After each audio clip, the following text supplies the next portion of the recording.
Every afternoon, Thomas the Tank Engine puffs along his branch line with Annie and Clarabel. First, they pass the watermill.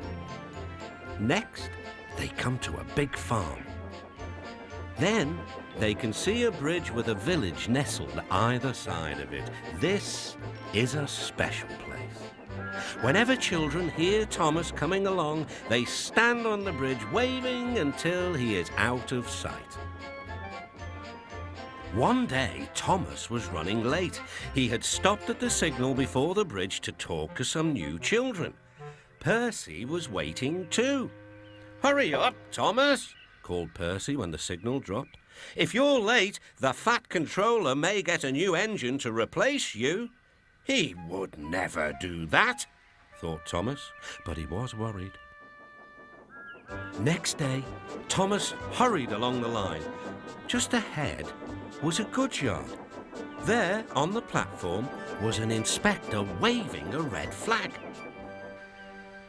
Next, Thomas saw some children. They were waving too. Something must be wrong, thought Thomas. This station is for goods, not passengers. "Help, Thomas, help! We are glad to see you," called the children. "Please, will you take us home?" The station master explained to Thomas's driver that the school bus had broken down and that all the parents would be worried if the children were late. Thomas waited as the children walked down from the bridge. Then he took them to the next station, where Bertie was waiting to take them home. When Thomas finished his journey, he was very late. He was worried that the Fat Controller might be cross with him. "I warned Thomas," puffed Percy to James. "He's been late one time too many. He'll be in trouble now."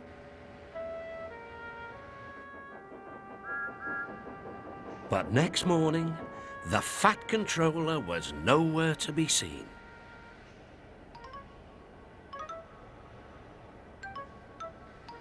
"Thank goodness," sighed Thomas.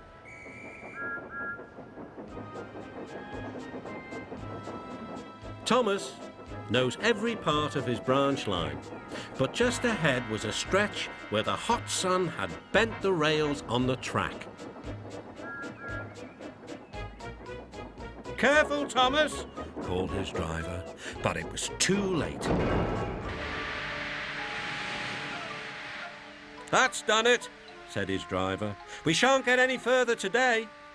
"But what about my passengers?" "Don't worry.